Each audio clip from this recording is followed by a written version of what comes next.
It's just going to start the recording. So today is our session on Introduction to Agile Team Facilitation. Khurram is our host and speaker. Khurram is certified trainer from the back of the room, and Khurram is also, I think Khurram can give his introduction briefly after this. So if you have any specific questions during the course, please, you can add on the chat, or you can let us know, then we can ask the questions.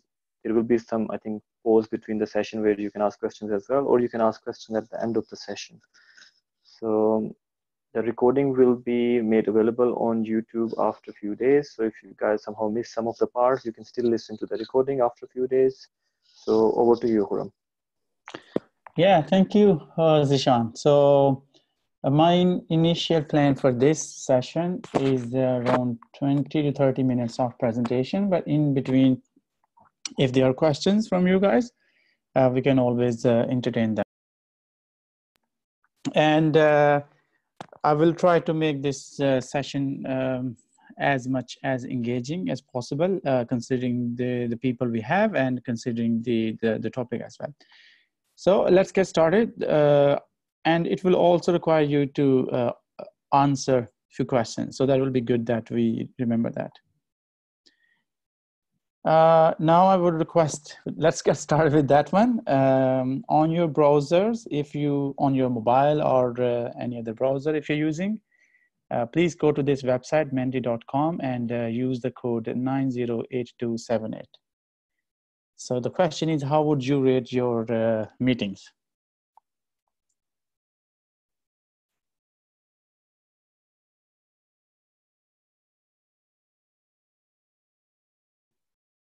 So this is another rule for team facilitation, that it's not the speaker or the person always talks, but the people who are in the meeting, they also are participating. So are you able to open that page and use that code?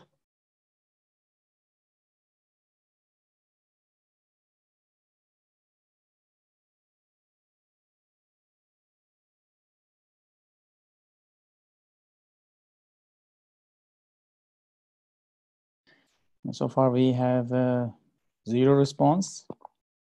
Let's keep it a bit more than that.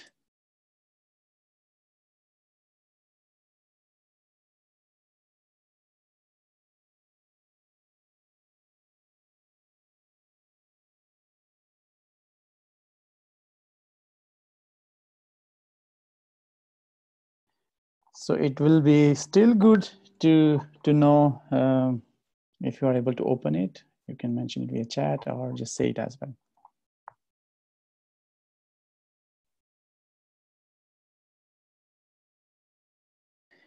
Okay, we have 2 responses, but that's still good enough. One more, that's excellent. Yeah, so 4 is good, at least to start with. We could have done the percentage, but that's fine as well. Yeah, so at least, so in the impression that I got from this, 3 people say that their meetings are okay, but the discussions, they have no idea where the discussions are. And 1 person said that they have good discussion which are connected to the meeting goals. So the purpose of this discussion, this session, is very much focused on how you can make your meetings greater and how you can make your meetings more effective. So thanks for those who responded. Let's move on to the next slide. And okay, yes. A brief introduction about me. I've been working as a coach, facilitator, and also learning designer. I was very much introduced to Agile almost 10 years ago. And yeah, I think it's very much interesting how we can improve our ways of working and how we can help people grow as well. And I have a couple of certifications that I think they were really valuable for me. And I'm also the founding member for this platform as well, along with Zishan.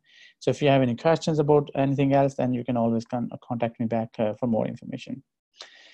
Next, how this presentation, this session is designed. We will have 4 steps. First is what is facilitation, what we'll take a look at that. Second is what do you as a facilitator need to have in your toolbox. Third is how we can understand the team dynamic models. What are the different models? We'll be talking about the two of them. The fourth one will be how we can, what are the different frameworks or models which are available for these kind of meetings as well. So these are the four objectives. My purpose is not to deep dive into these topics. However, the main idea is to just give an overall understanding, and then you guys can look for more information.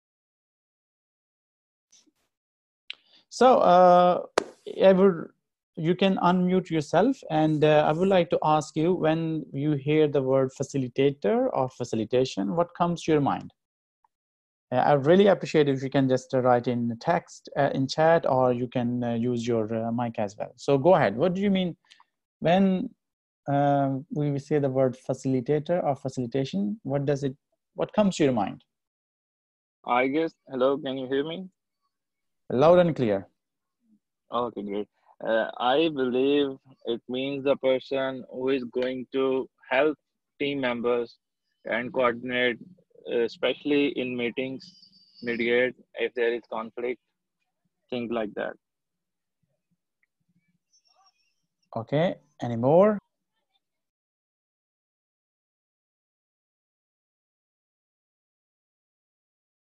There is one on the chat saying acting as a bridge. Someone acting as a bridge. Okay, great. Thanks, Fazishan. Help me with this chat thing. That will be easy for me to manage. Okay. And the other one is helping others. Great. Yes, that both of them are correct. If we look at the dictionary definition of facilitator, which means a person or thing that makes an action or process easy or easier. And the second word could be facilitation. The act of facilitating something is like just to promote the resolution of any conflict. So it is in a way that you are helping the team to, on your neutral grounds, help them find their result or their vision. So if we look at these 3 points, and the first, I can just go to the pen mode. So the first one is conducting the meeting. By conducting the meeting, it does not mean that you are running the meeting itself. However, it means that you have very little part in the discussion. You are not very much involved into the decision making. However, you can provide different inspirations, like what are the different ways the models, the decision making models can be there, how the team can use it. And the most important thing for any facilitator is as a facilitator, your primary focus is on creating a condition for effective group processes. What do we mean by that is, like, if we have a team and we are having a meeting, it should not happen that one person talks all the time and does not give any opportunity to others to speak, or one person is only dominating. If that behavior is shown, then the facilitator need to act, step up and redefine that, involve those people who have ideas and who have not been speaking for a while. So in a nutshell, facilitator is who is bridging the gaps, who's helping others to express their ideas. And overall, the facilitator is helping the team to think from a different perspective as well. It can happen that the team is only thinking in one way, but facilitator can ask some questions as well. For example, if they are about to decide something, if they're discussing, the facilitator can always ask, have they thought about this one? Have they experimented with this approach? What could possibly go wrong? What exactly is their vision for this kind of challenge? And important thing to remember is when we are acting as a facilitator, we have very less influence into the decision making. If we are influencing the decision making, then facilitator is leaving the neutral grounds. Usually it is said that facilitator have 20-80% of a rule. 80% of the time the team is talking, and the 20% of the time is the facilitator is talking. Facilitator can ask questions, make some activities and exercises for that. So does it make any sense for you as a facilitator? What do you say?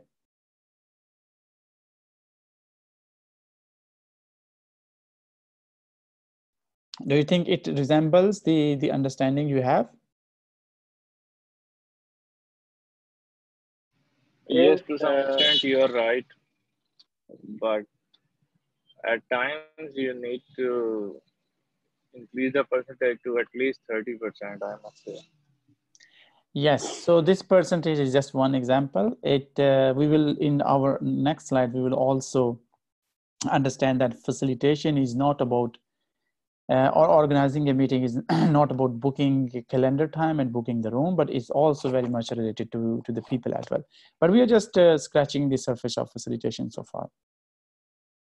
The next is, I think, facilitation, as I mentioned, facilitation is not only about booking the time and booking the meeting and asking everyone to join, but it's very much related to the people. As a facilitator, I would suggest that the first thing that you might want to do is to understand how people behave in different circumstances.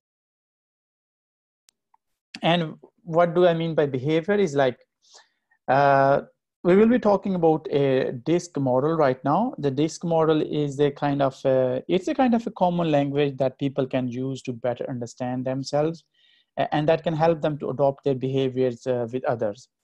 So if we look at the behavior, normal behaviors, so there could be two kind of behaviors. We can just define it like horizontally.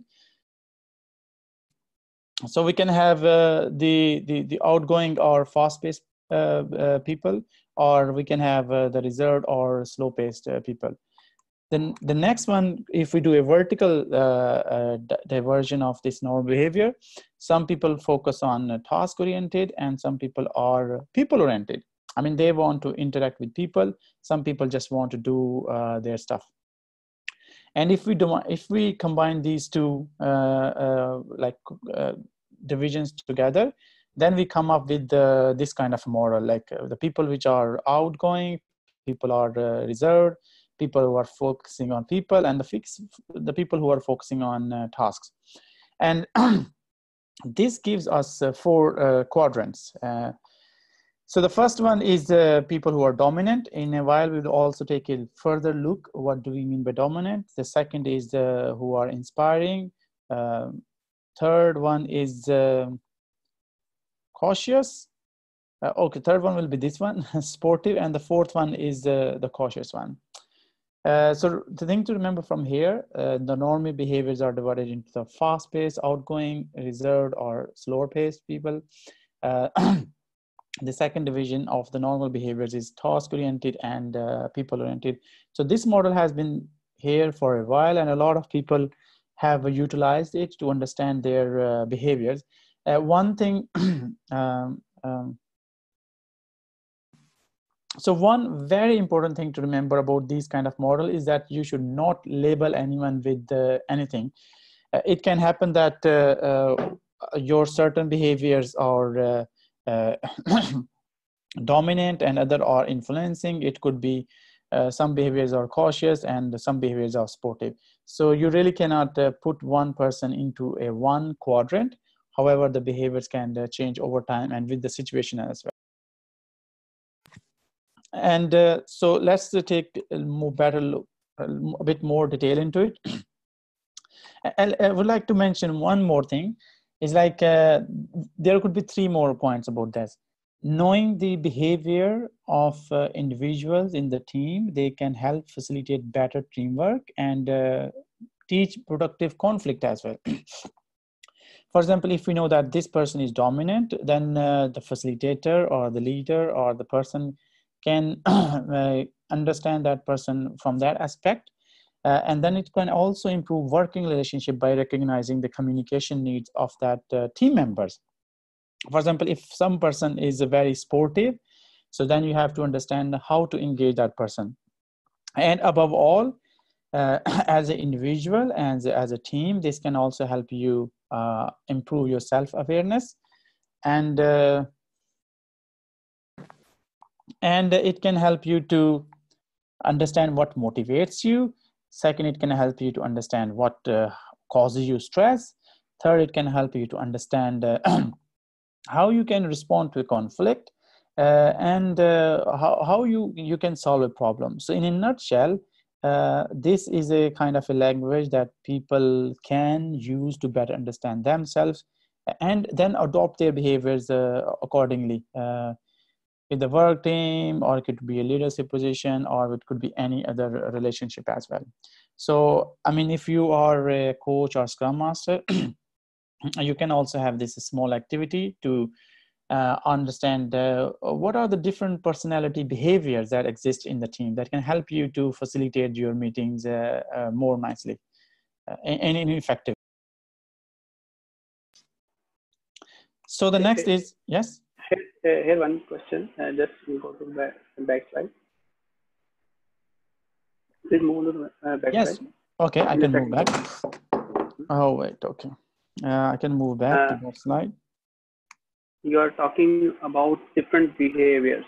So in the Agile, with specific to the we have Scrum Masters, product owners, and their team members. So what's the recommended behavior for the Scrum Masters in this 4 quadrants? Okay, And what's the recommended for the product owners? And obviously, developers are more technical oriented. So what's the recommendation for the Scrum Masters and product owners with respect to the behavior? So you're asking me, if I understand your question correctly, you're asking me what should be the behavior for the Scrum Master. Is that correct? Did I understand you correctly? Yeah, exactly. Same is the case for the product owners. Yes. So the thing is, like, the beautiful thing with us is everyone is different. And that's excellent in a way that we help each other contribute different things. So my personality or behavior might be different, your might be different, and we have 11 participants here. Everyone's behavior will be different.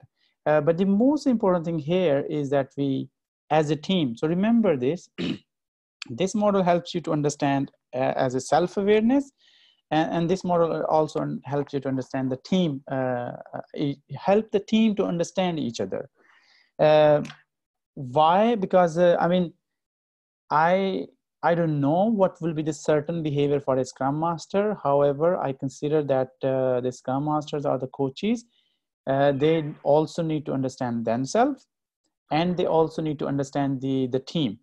So if you're asking me that the Scrum Master should be here or here, I might be wrong actually. And might be very interesting that the coach or the person need to understand the situation and then focus on that person should be inspiring, should that person be sportive or cautious. So it could be situation based as well. Does that help you somehow? So according to the scenario, Scrum Master might be a dominant personality into a specific scenario. Yeah, so yeah, I am not saying that Scrum Master lies in one of the quadrant. What I'm saying is that it's a mix up of all the. Yeah, it could be mixed. As a person, we need to understand what is the best need at that time. And as I mentioned earlier, we should not box anyone. We should not label that this person is inspiring or cautious. Sometimes we have more gravitational pull towards certain behaviors, and it can change over time. But sometimes we exist in more places. So some people are very caring for the people, helping them. And some people are very much task focused. They won't get things done, irrespective if you work till 10 o'clock, if you work at 7 o'clock or till late night. Did that help you now? Okay, got it. Thanks. So there is a question is from Adnan. Please give us a real-time example. We will be coming to a real-time example in a while. So moving to the next slide is, so now we are stepping into more the behaviors. Yeah. So now let's look into the dominance effect of what we mean by dominant. So a person places emphasis on accomplishing results, the bottom line, and the person is confident as well. So the behavior demonstrated by the dominance personality profile, they seize the big picture. They can be very blunt. I mean, they could say something that might hurt someone's feeling, and they are very open to accept challenges. They just get straight to the point. They are not here about asking about how you are feeling or how you're doing. They just get straight to the point that they might still be doing, but their purpose is to get to the point and get things done. Now we explore the the influence one. So the influence one, they are the person which emphasizes more on influencing, and they use the persuading approach. They are very open and they are into building relationship. So their purpose is that they want to build more relationship. So instead of directing someone that you need to do it, they are open to build relationship and then influence it rather than telling it. So this could be a kind of a good point behaviors that a facilitator or a Scrum Master can do. And when I say facilitator, a facilitator can be a Scrum Master, facilitator can be a coach as well. So this is the kind of a skill. And if you dig more into it, then you can also understand, so perhaps as a developer, I can, if I use these behaviors, then I can convince the Scrum Master for new ideas, or I can convince the other developers to use a different approach as well. And the behaviors which are shown by influenced behavior, but this one is that they are enthusiastic. They are happy, and they are not like this will not work, but they are optimistic. They don't want to talk negative, but they keep their good hope, and they love to collaborate. They love to collaborate. If you involve them, they will be super happy to help you. And if you ignore them, they might not like it, because as I mentioned, they are more into building relationship. So when you work with them, you engage them, they like building relationship and do that. So Khurram, there is a request yes, on chat to link some of these examples with real life example. Yes. So once we do this, we can ask more questions and dig it a bit more. Yeah. Yeah. But the first will be to build some foundations, because this is important as a facilitator. How to do that? Okay. The next one is steadiness. Steadiness in this behavior. Can someone mute if you're not muted, because it will make background noise? Yeah, so this steadiness is the person behavior which emphasizes more on cooperation, sincerity, and dependability. And when it comes to real-time examples, we will see in a while how does that work. And the behaviors for like steadiness is like, they does not like to be rushed. So when you're working with the team, you might have seen some people who doesn't want to take all the decisions right away. They want to explore a bit more. They are usually behaving in a calm manner. They don't want to rush things happen. It's like, let's release it now. Let's do the things right away. But they rather approach things in a calm manner. And they are also they're sportive. They have sportive behavior, in a way that because they want to things happen in a normal way. If someone wants to do that, they will also support them. So you might have, if you reflect for a while, the people that you have worked with earlier, you might start relating it to the sum of the persons who have shown these behaviors, or even you might also relate it to yourself as well. So the last one is the conscientious. It's more of behaviors which places more emphasis on the quality, accuracy, expertise, competencies. So it could be a person who wants to do the right thing, the right way, and the perfect way.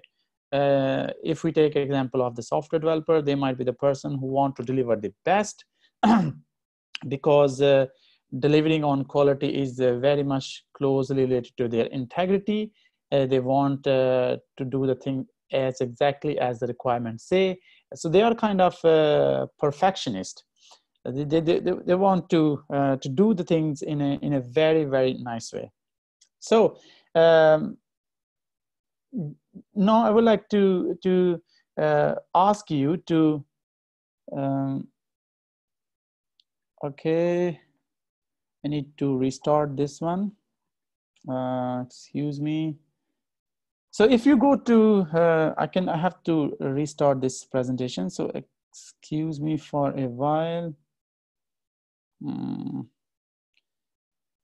Okay, so this will be interesting to understand.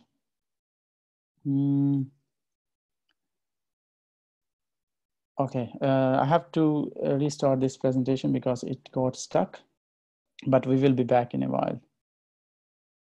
Okay, let's see. But do you get this question? Did you get the question on your Mentimeter? So if you go to mentimeter.com, so you still might get it actually. I think I am. Okay, I think I can send the code again. There might be an issue actually. So excuse me for that. Some things can happen. And show. And I can just try to, so the you need to go to the menti.com and yeah, use code 908278. Is it working for you?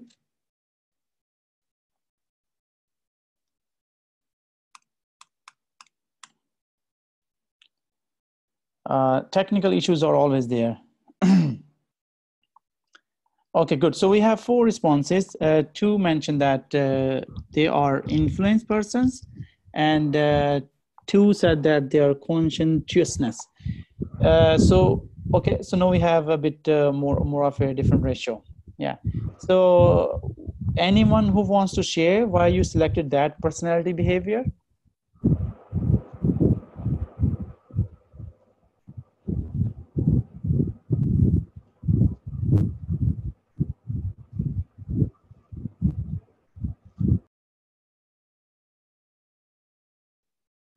You guys can still hear me?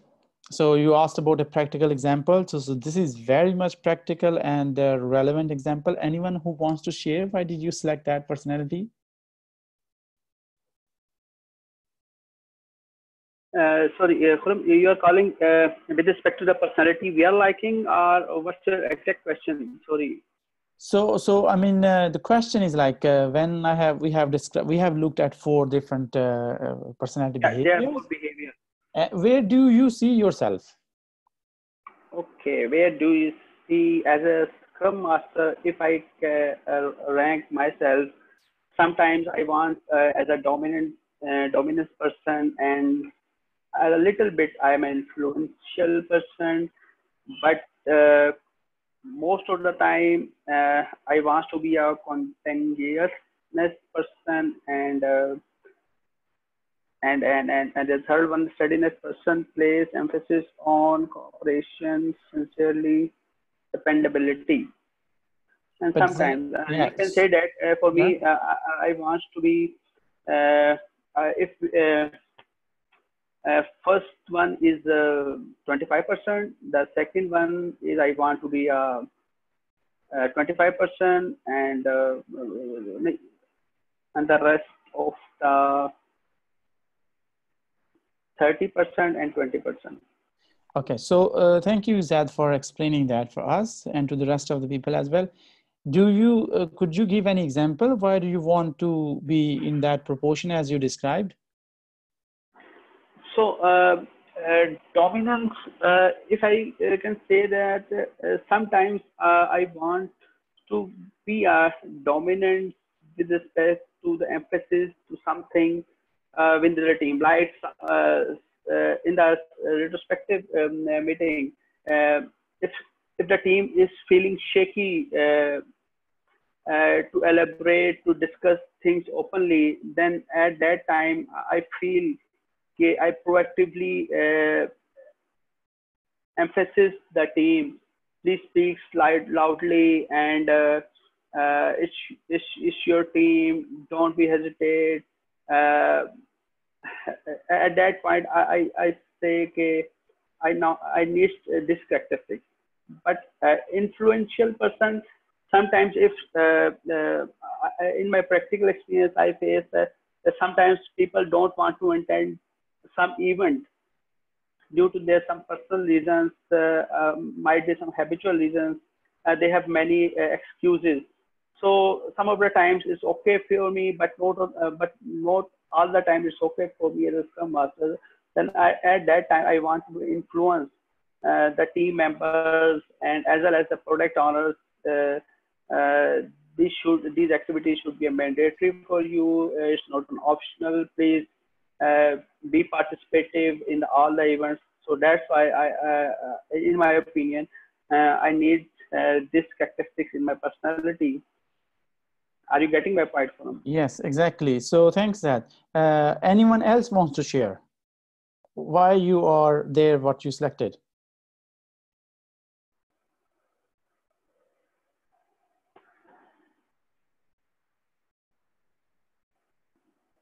There's no right and wrong. It will be great if we have one more, because then we can base on it on a real example.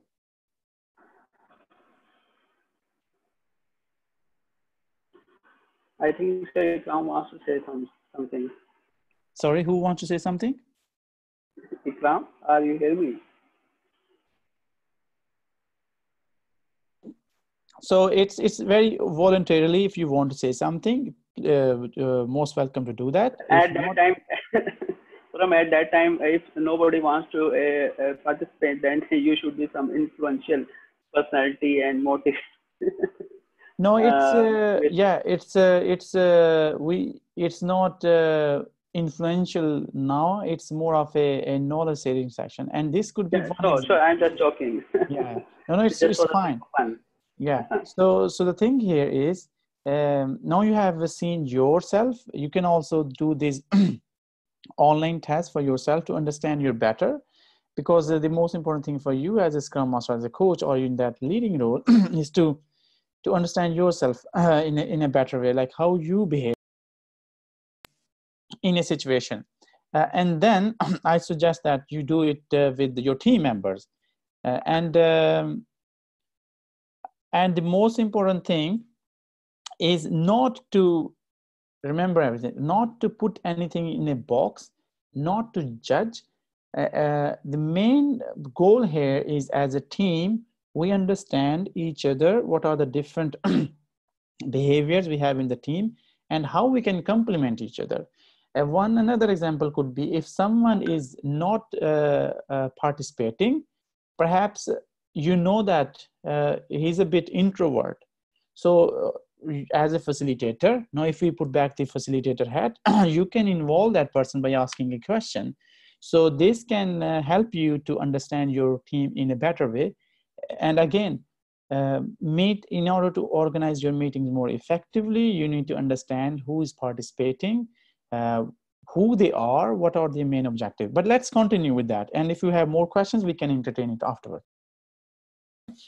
But I hope so far it made sense why we need to focus on this one.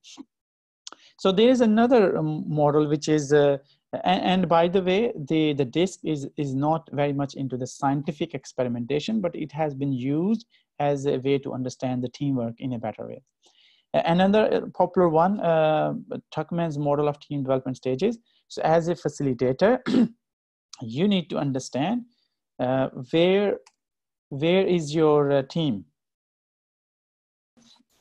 Why do you need to understand where is your team? Because when you are, if the team has this one has like 5 different stages. Forming is the one when the team is a bit like collaborating. They are just joined and saying hello to everyone, and they are very nice to each other. Storming is like once they have a time together, they just start some discussions and people are starting to having some conflicts. And the norming is your effectiveness goes up because the people share their ideas, the team members can help each other to develop that. It could be an example from any industry. And once they are a really good performing team in a way that they are innovating, they are creative, they are helping each other to solve the problem, they are helping each other to learn, then they become. And the last one is the adjourning one. Which means that after the things are done, people a bit disperse, goes to different teams and all that stuff. For some team, it can happen very quickly. Now, for some team, it can take months or years. But coming back to the facilitation part, why do you need to understand your team effectiveness? Because then you can facilitate it more easily. For example, if your team has just started and is at forming state, it means that they have just starting to getting to know each other.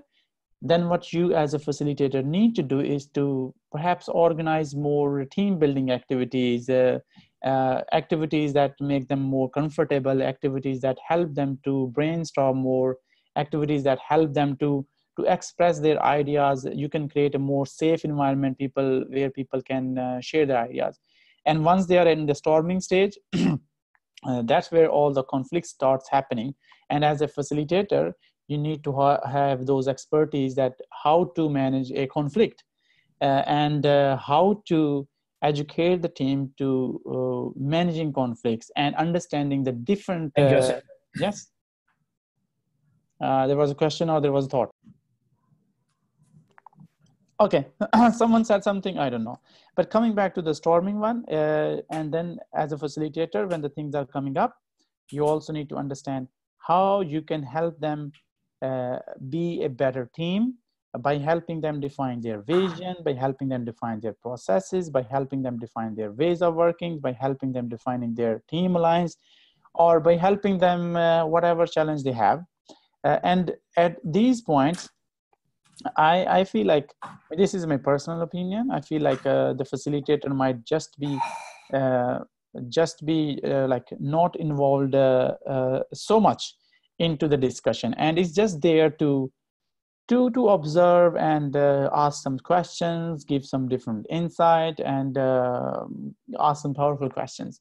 So as one more thing from coming up from this slide, it could be asking powerful questions. So as a facilitator, you can always ask some question to the team regarding the discussion they are having. Good. Is it making any sense so far?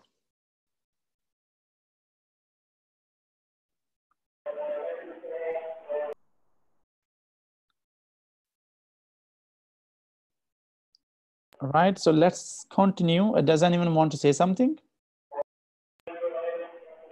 Yes, you can. Okay, yeah, good. So it's not only about meetings, it's very much about understanding your team as a priority, first priority, I would say. Yeah.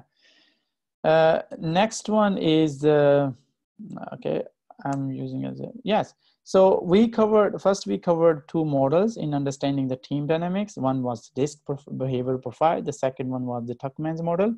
Now we are looking into how you can design your meetings and think about it before even inviting for that meeting. So one approach which is called Power Start. So the first, it's an acronym which means purpose. How many, so if you have been booking meetings, just reflect for a while and understand how many times did you think about the purpose of this meeting before sending an invitation. Okay. You can do a self-reflection on that. Second one is, how many times did you think about outcome? Was it clear to you before even sending the invitation what exactly you want from this meeting? Do you want to make a decision? Do you want to share information? Do you just want to meet and have a brainstorming session, or do you want to collaborate or clear some dependency?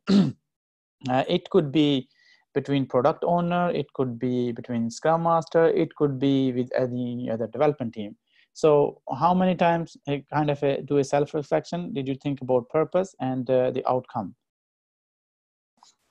Because at the start of the poll, someone said that they are having okay meetings, but the discussion is going wild. So that might be an indication that the meeting's purpose and outcome is not connected. So we are just there for sake of being there because our manager asked us to be there and we did not have any option. So the W is what's in it for them or what's in it for me. In a way that, have you ever thought the people that you are inviting, what value this meeting will bring to their life? What value this meeting will bring any value to their work? I mean, why should they attend this meeting?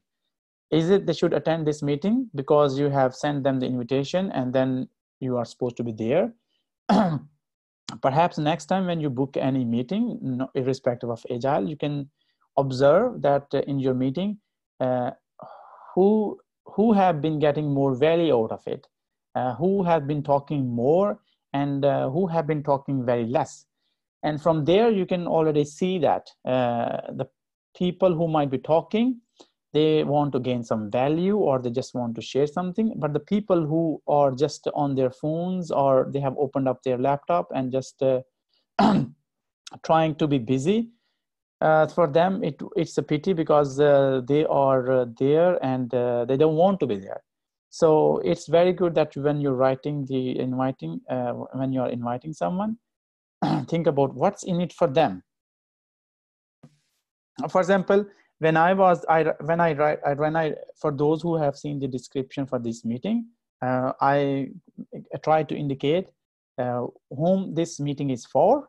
What will you learn in this meeting? So there were 3 points or 3 or 4 points that the main objective will be. So that was kind of a purpose and outcome and a kind of a motivation for the people to join in that session as well. So the next one is the engage. Often we forget, excuse me. Often we forget that we invite people, a bunch of people, like 5 or 10 people, but we don't understand how to engage them. What do you want them? Do you want them to participate in something? Do you want them to share some information? Do you want them to resolve some dependencies? Do you want them to, help them make a decision? So next time, self-reflection for the past and for the future as well. Think how you can engage them in a better way. Do you need any activities? Do you need any workshop? How do you want to better keep them motivated? The last one is the roles and responsibilities. Is like usually what happens is when a Scrum Master or a coach, asks for a meeting, that person starts directing the meeting or leading the meeting, or that person is taking the notes or assigning the task. Just self-reflect and see, do you really want them to do this, or do you want to do it yourself? And what are the different responsibilities on their head? Do you want someone to take the the notes? Someone wants to follow up something? Do you want to decide any action points right away? But what are their responsibilities once they are in that meeting? What exactly do you want them? So if we quickly go cover up, think about the purpose of that meeting. How you want, if you're booking 1 hour meeting, what is the purpose of that meeting? At the end of that meeting, what do you want to get out of it? And why do you want them to attend a meeting? What's benefit for them? Is it some developer getting more understanding of some code? Or is it some Scrum Master getting more understanding of the team? Or is it some product owner who gets more understanding of the product or the release or the backlog or the sprint?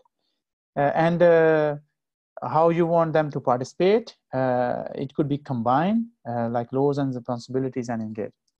So in your chat or unmute yourself What is your reflection for this, these 5 points?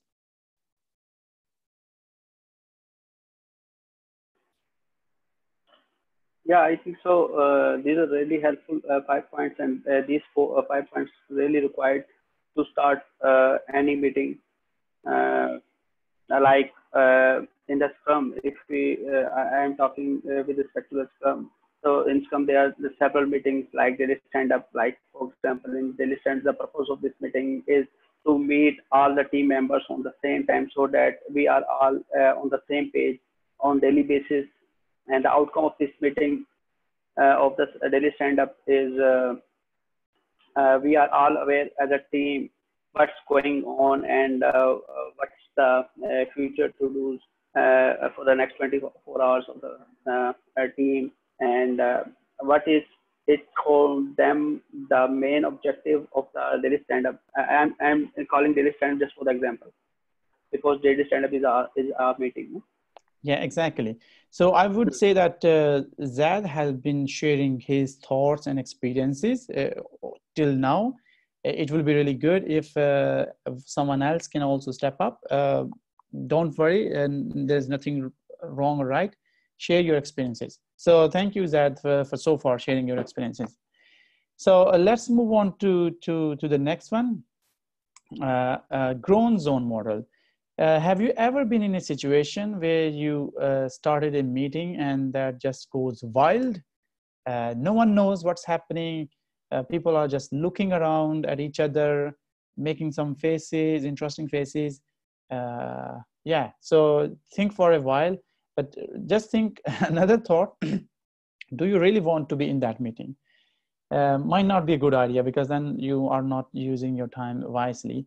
And as a facilitator, you need to understand how the discussions are happening in a meeting. So this is a called grown zone model.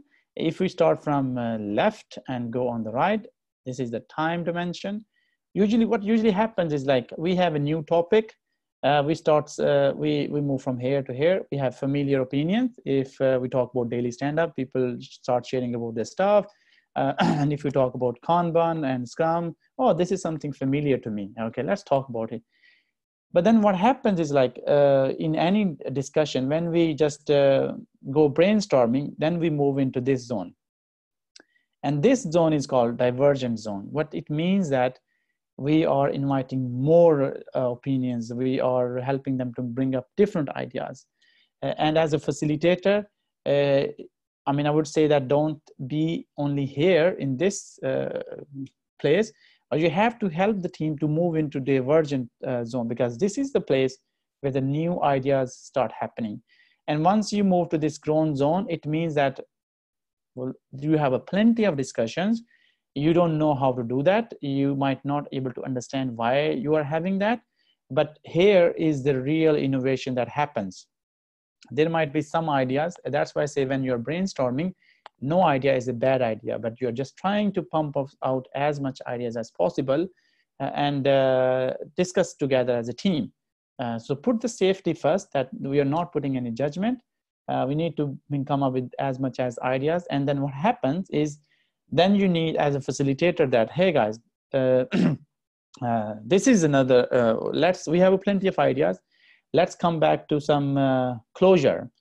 One example that I can give is the retrospective meeting. So what happens in the retrospective meeting, if you have been attending those or facilitating those, that here in divergent zone, you ask everyone, hey guys, how was the last sprint? And you ask this question, and people start writing their sticky notes as much as possible. And then you discuss it here. And then at the end, you tell them, hey guys, this is something that we think. What will be the most important thing that we should discuss?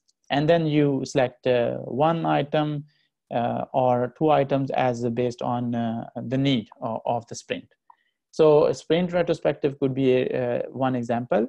However, if you keep this model in your mind, you can think where the discussions are happening, and help the team to cross that zone and close something.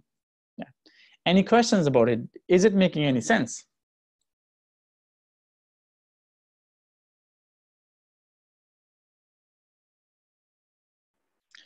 If you don't want to talk, you can write. If is it making sense now that we should continue, or what should we do?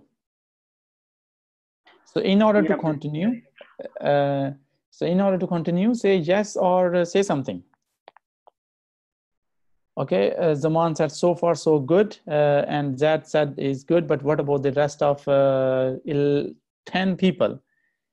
Or should we care about them, or they're enjoying their journey?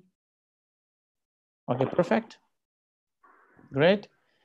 Because these might be new ideas, and if you have already gone through these ideas, might be kind of a revision as well. And it will be excellent if you have already used it. Then you can share your personal experiences as well. I mean, at least you have tried. The experience could be good, or there might be something you learned that didn't work for you, but that worked for someone else. Yes. I want to add one thing here.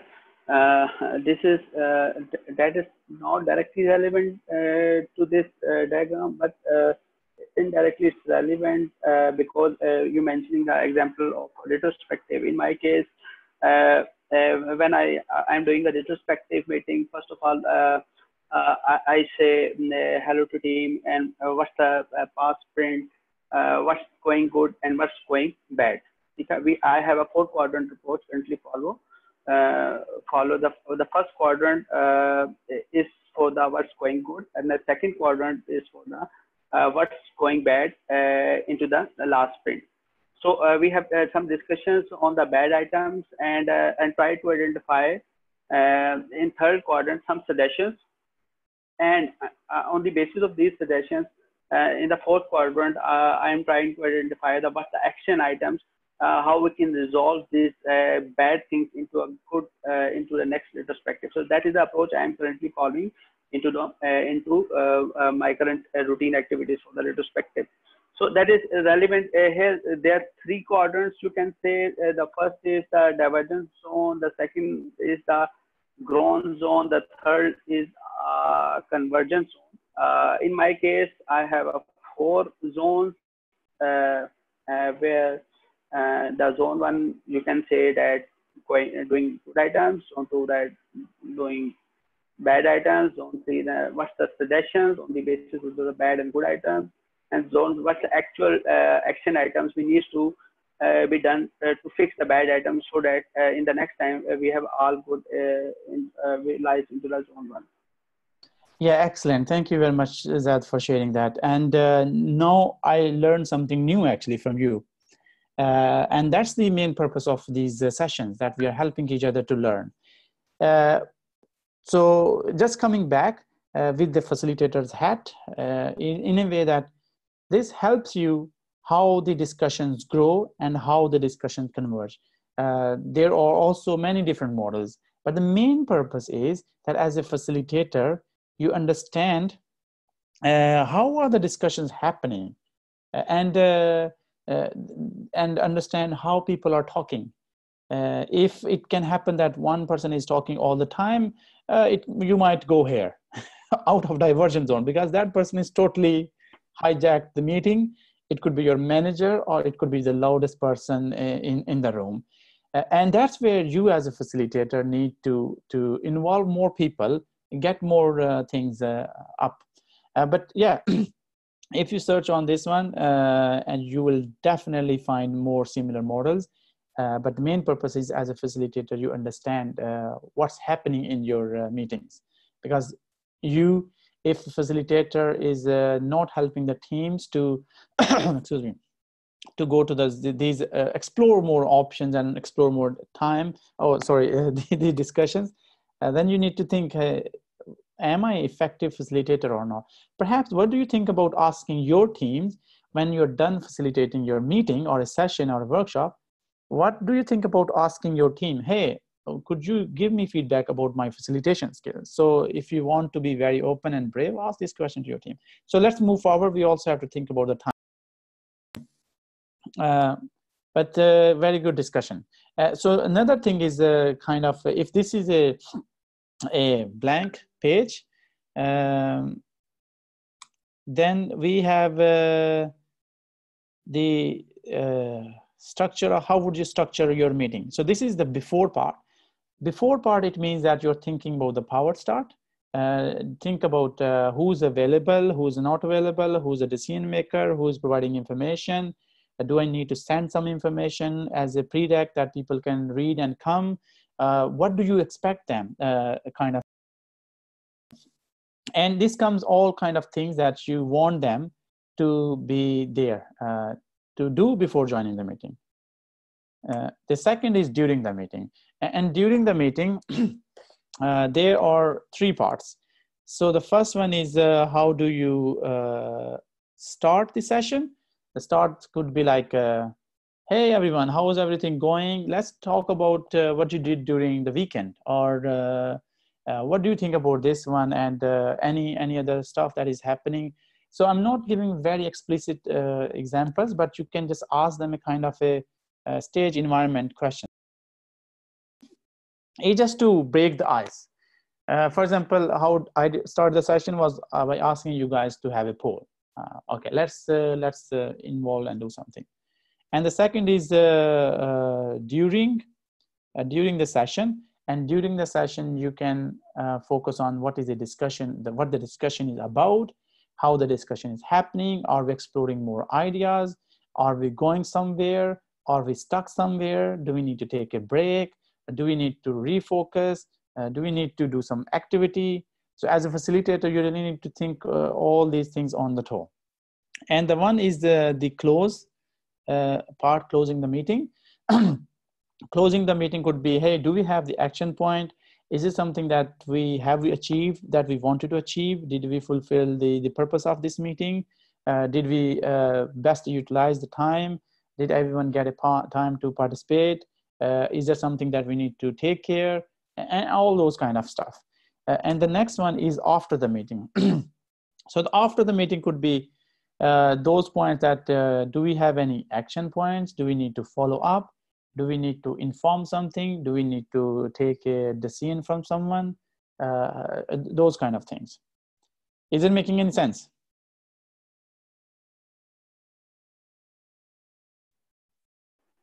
Yes. Okay.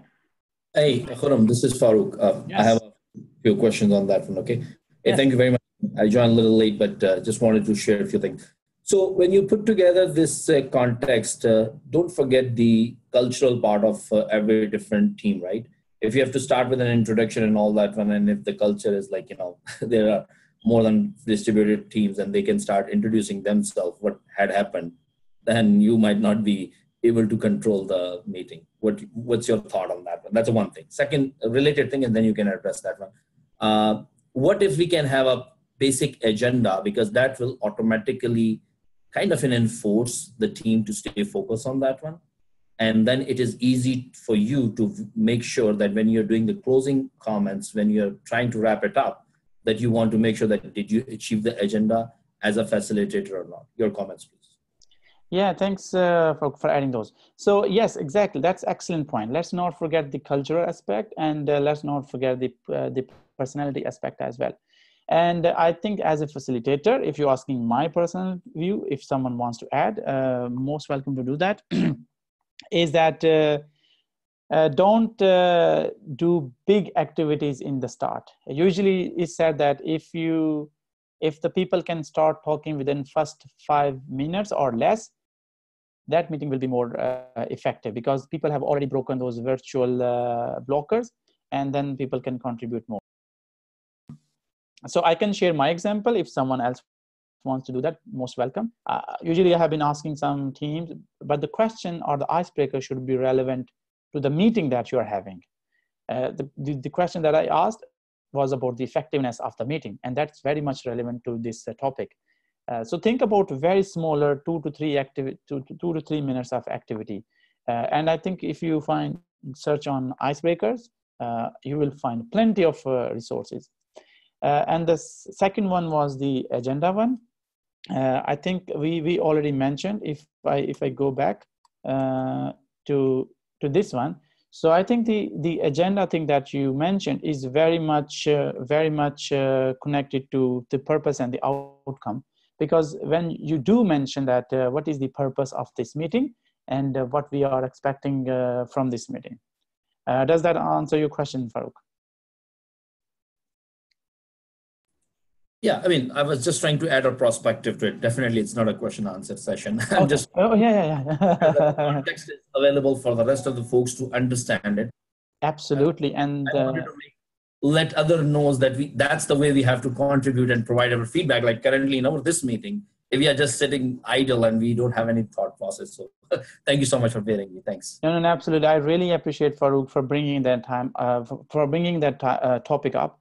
It's very important that since like I know some of the participants, I don't know others, but feel free to share anything. I might be wrong actually, because I might be thinking from things that I have tried, and if you have done something that worked for you, it will be excellent. Then you have done some innovation. So the next one is the thing that Farooq mentioned, it was the next one, is that don't forget this is called dysfunctional behaviors.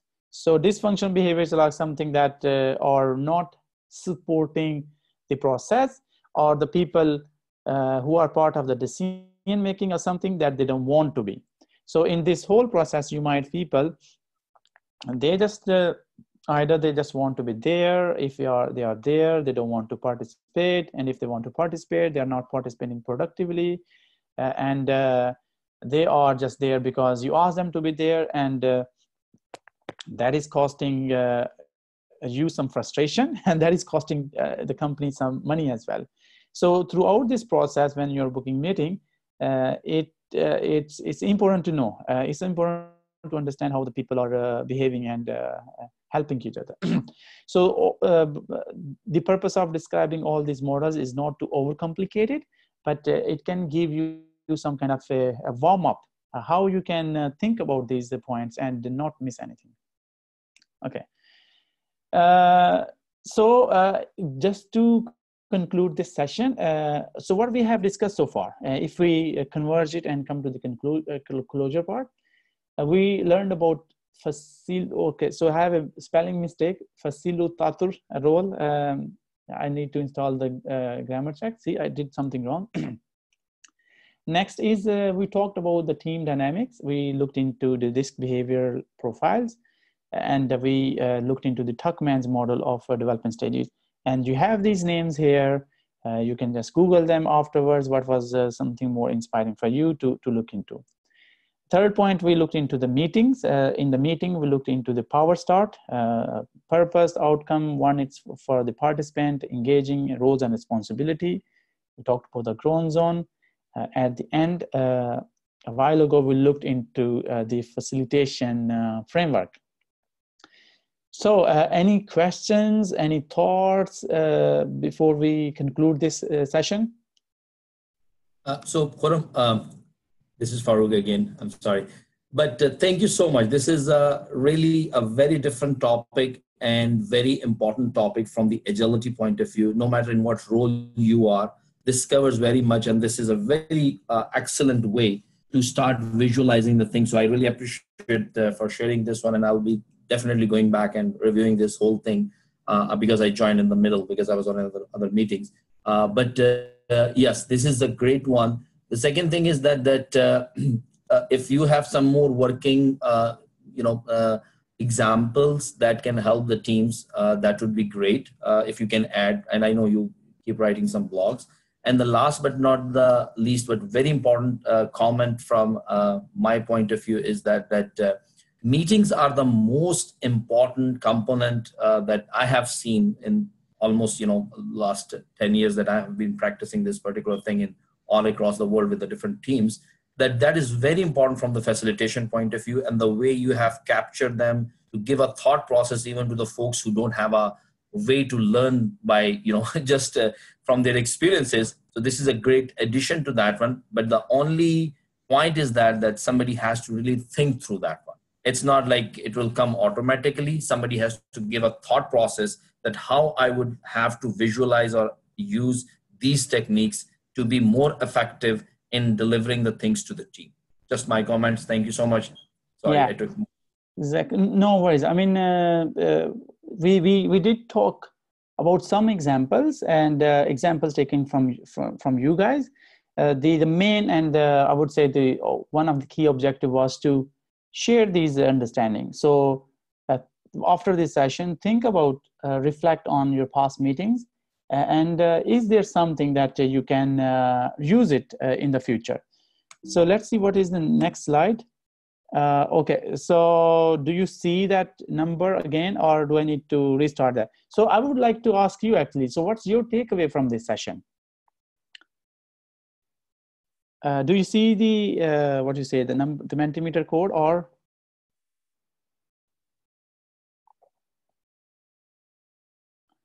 Okay, I think you see it now. So please go to menti.com, use the code 908278.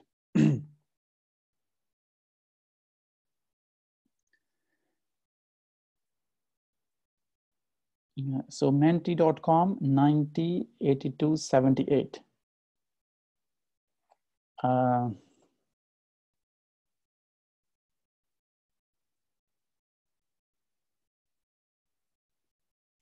I think I can share it on other browser as well. Just give me a moment, quick one. So I think I will be ready by that time. So the reason is that my browser is not supporting the update so far. Okay, so let's give it a try. 9080. Yeah, sorry about that. It's a bit interesting. Right. I mean, you also need to understand some things cannot. Okay, let me open it. I think it should be there. Khurram, do you have any? If you're sharing your screen, you can open any text browse thing and then type it there. That's it. Or Yeah, in the browser. exactly. Yeah, exactly. So I totally get you. There was something I prepared for this presentation, but I can just quickly browse it. Thanks for your patience. So that is another thing that can happen in, while having the sessions, the technical challenges. So it will be interesting. I can quickly, okay, I have it back, and now it's loading. I can also give some commentary on the challenges. Okay, I think I have it back. I can just quickly go to that slide, and then I think we are happy to roll forward.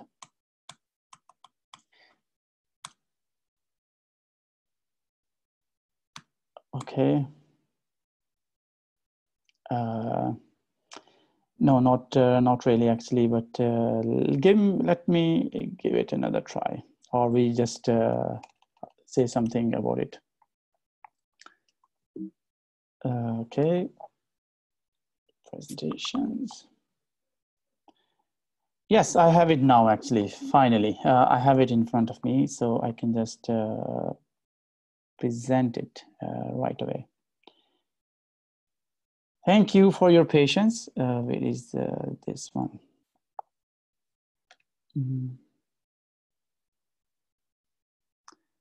And it is here. Yes, exactly. So I hope you can see the screen now. I just switched to the browser mode. It looks like the PowerPoint was crashing. But thank you very much for your patience. I hope you can see the code now, and let's see that.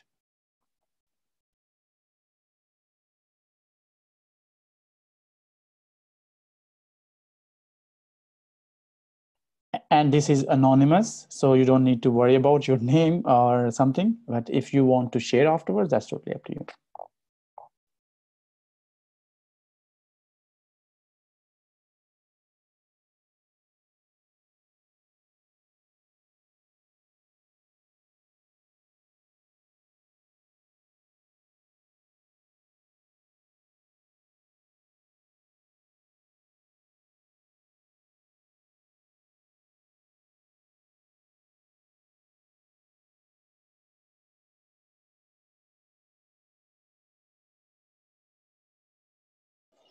So there is one brave soul who just wrote and shared. I hope there are many other brave souls who would like to see what is their takeaway from there.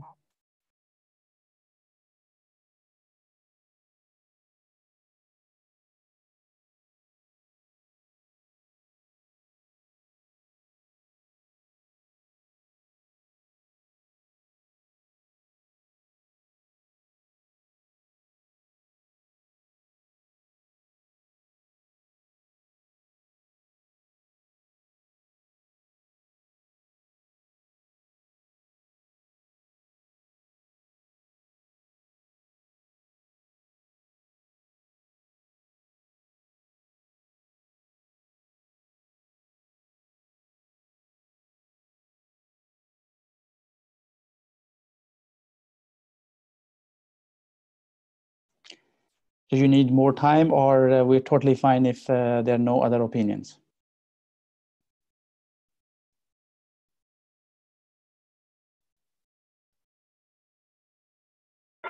We are good. Great. So yeah, for those who mentioned, excellent. So we have two more responses. I hope, yeah, whoever wrote that you will be able to conduct meetings more effectively and professionally. This is, yeah, will help you. Knowing yourself, and you're going to take some tests. Yeah, absolutely. Do it for yourself, and you can also involve your team as well. Just to better understand your team and how you can help each other reach each other's goal. So by saying that, that brings us to the end of this session. Thank you very much for your time. You could have been spending this time somewhere else, but you really preferred to join this session. I am really grateful for that. And I hope you utilize the learnings from this session, and that makes you a better facilitator. And if you have any questions, just reach out to me, and I'm super happy to help you guys. Bye from my side, and back to Zishan if you want to add something. Right. Thank you very much, Khurram. That was very useful session on facilitation. So just a reminder to everyone, guys, we have some CSM and CSPO classes coming up in the month of October. So feel free to join. And also we have extended the early bird discount till the start of next month due to Eid holidays. And there were some issues with some payments. So that's the reason. So that's all from our Thank side you, today. So Khurram. thank you very much. Thank Yeah, you for thank joining you, us. Khurram, for the topic. It was a really informative session. Yeah, thank you very much, guys. Bye-bye. Thank you for the participation, guys, and thank you, Farooq. Thank you. Bye-bye. Thank you.